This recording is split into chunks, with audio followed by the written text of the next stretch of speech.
माँ तुम ये ढीलापन छोड़ दो, कल को पराये घर जाना है। वहाँ अगर तुम इस तरह से काम करोगी तो लोग क्या कहेंगे कि माँ ने और भाभी ने कुछ सिखाया नहीं। और तुम्हारी दोनों बहनें कहाँ है? अब रेशमा मार्केट गई है और मनीषा सो रही है। क्या? सुबह के 8 बज रहे हैं और ये महारानी अभी भी सो रही है? 3 बहनों की लालची भाभी। करिश्मा, रेशमा और मनीषा 3 बहनें हैं। उनका एक भाई भी है, मयंक। मयंक अपनी बहनों को बहुत प्यार करता है, लेकिन मयंक की पत्नी सविता इस मामले में मयंक से बिल्कुल ही अलग है। वो अपनी ननदों का जितना बुरा कर सकती है उतना बुरा करती ही रहती है और अपनी ननदों पर हुक्म भी चलाती है। करिश्मा, करिश्मा, तुमने अभी तक नाश्ता नहीं बनाया? तुम्हारे भैया को ऑफिस जाने में देर हो रही है। हाँ भाभी, बस अभी बनाती हूँ। करिश्मा तुम ये ढीलापन छोड़ दो, कल को पराये घर जाना है। वहाँ अगर तुम इस तरह से काम करोगी तो लोग क्या कहेंगे कि माँ ने और भाभी ने कुछ सिखाया नहीं। और तुम्हारी दोनों बहनें कहाँ है? अब रेशमा मार्केट गई है और मनीषा सो रही है। क्या? सुबह के 8 बज रहे हैं और ये महारानी अभी भी सो रही है? ये कहते हुए सविता अपनी सास दुर्गा देवी के पास जाती है। माँ जी देख रही हो अपनी बेटियों के तौर तरीके? क्या हुआ बहू, सुबह सुबह क्या कर दिया मेरी बेटियों ने? अरे एक तो अभी अभी उठकर किचन में गई है, दूसरी सुबह सुबह बाहर चली गई और तीसरी अभी तक सो रही है। क्या करूं मैं इन तीनों का, मैं तो परेशान हो गई हूँ। जा जाकर उठा उसे और रेशमा से मैं बात करती हूँ। सविता सीधा मनीषा के कमरे में जाती है और उससे कहती है, महारानी जल्दी उठो, सूरज सर पर आ गया है। भाभी थोड़ी देर और सोने दो ना, मैं रात को लेट सोई थी। वो क्या ना यूनिट टेस्ट चल रहे हैं। शराफत से उठती है या नहीं, या फिर पानी की भरी बाल्टी डालूं तेरे ऊपर? नहीं नहीं भाभी, मुझे बिस्तर में नहीं नहाना, उठती हूँ मैं। मनीषा जल्दी से उठकर बाथरूम में चली जाती है। सभी आराम से बैठकर नाश्ता कर रहे होते कि तभी रेशमा बाजार से हाथ में सामान लिए आ जाती है। रेशमा को देखते ही सविता उस पर बरस पड़ती है। लो आ गई महारानी, ऐसा भी क्या सामान लाना था जो सुबह आंख मलते ही बाजार की तरफ रवाना हो गई? भाभी कल आप ही तो चीख रही थी कि घर का सारा सामान मुझे ही लाना पड़ता है, घर में किसी को भी किसी काम से कोई लेना देना नहीं है। अब मैं बाजार जाकर सामान ले आई तो आपको इस बात से भी तकलीफ हो रही है? देख रही हो माँ जी, अपनी बेटी की जुबान कैंची से भी तेज चलती है। और मयंक आप तो कुछ कहेंगे नहीं अपनी लाडली बहन को। रेशमा अपनी भाभी से ऐसे बात नहीं करते, चलो माफी मांगो। भैया मैं क्यों माफी मांगू? आप भाभी से बोलिए ना कि हम पर कम हुक्म चलाया करे। हम इस घर की बेटियां हैं और आपकी पत्नी की ननद है, नौकरानी नहीं। लो कर लो बात, इनकी भलाई के लिए कुछ भी बोलो तो इन्हें बुरा लग जाता है। इस घर में यही इज्जत है मेरी। देख लो माँ जी, आपकी बेटी किस लहजे में मुझसे बात कर रही है। सविता वहाँ से चली जाती है। मयंक को बहुत गुस्सा आता है, वो भी वहाँ से चला जाता है। फिर करिश्मा रेशमा को समझाती है, रेशमा तुम्हें भाभी से माफी मांग लेनी चाहिए थी ना। लेकिन दीदी मैंने कुछ किया ही नहीं, तो मैं माफी क्यों मांगू? हाँ करिश्मा दीदी, रेशमा दीदी जैसे ही घर में आई भाभी ही उन पर चिल्ला रही थी। हाँ मैं मानती हूँ कि गलती भाभी की थी। मैं तो इसलिए बोल रही हूँ कि भाभी ने माँ को तो पूरी तरह अपने वश में कर लिया है। वो हमारी बात सुनती ही नहीं। मयंक भैया हमारे लिए हमेशा खड़े रहते हैं, इसलिए उनकी बात का मान तो तुम्हें रखना चाहिए था ना। कोई फायदा नहीं दीदी, कुछ दिनों की बात और है, भाभी उन्हें भी हमारे खिलाफ भड़का देंगी।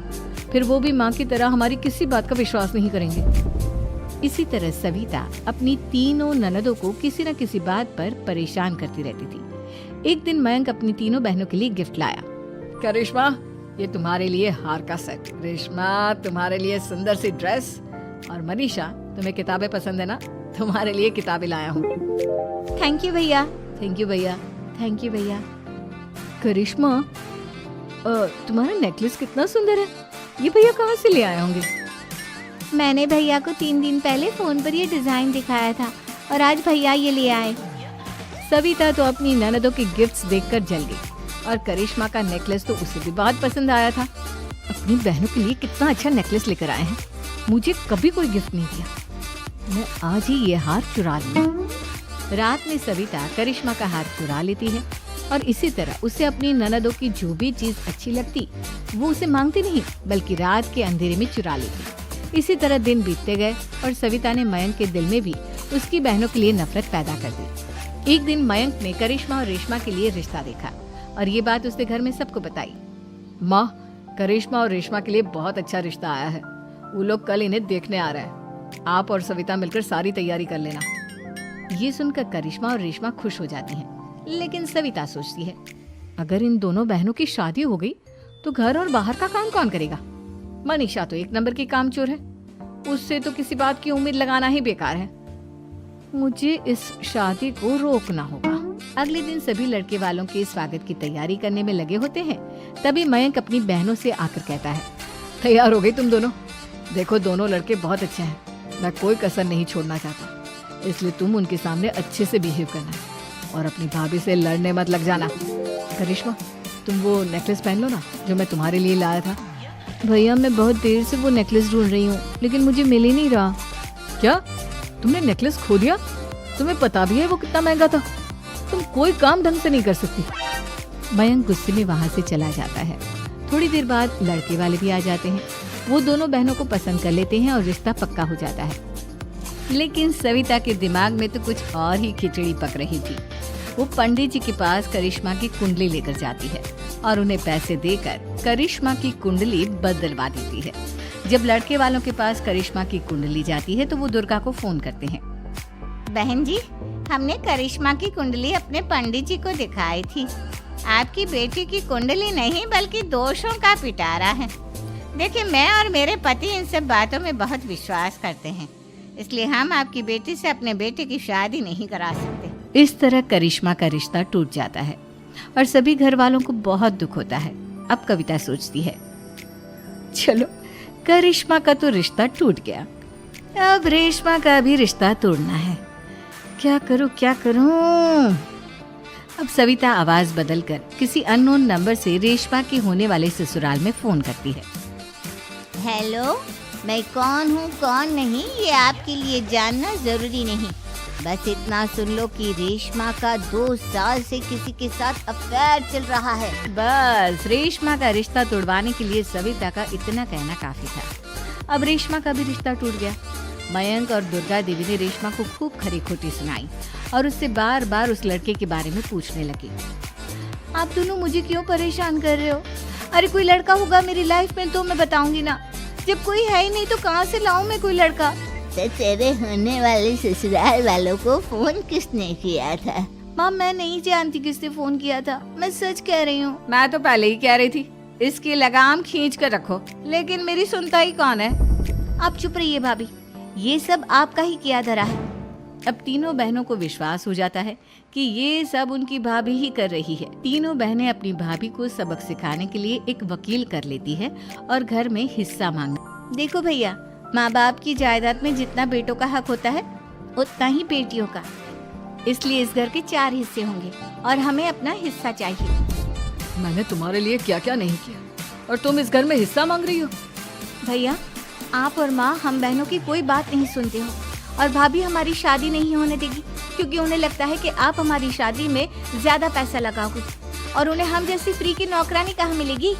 तो हम भाभी के साथ तो रह नहीं सकते, हम बहनों को अपना हिस्सा चाहिए। अरे तुम्हें शर्म आनी चाहिए अपनी भाभी पर ऐसा इल्जाम लगाते हुए।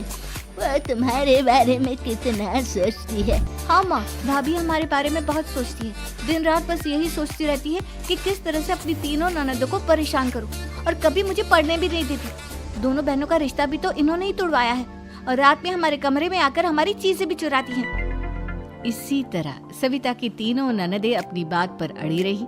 अब कोर्ट में तारीख भी शुरू हो गई। जब सविता को लगा कि उसकी तीनों ननद इतनी आसानी से नहीं मानने वाली, तो उसने अपने पति और सास को सारी सच्चाई बता दी और अपनी तीनों ननद से माफी मांगी। मयंक और दुर्गा को भी अपनी गलती का एहसास हो गया। अब सविता खुद करिश्मा और रेशमा के लिए अच्छा रिश्ता ढूंढती है और उनकी शादी करवाती है।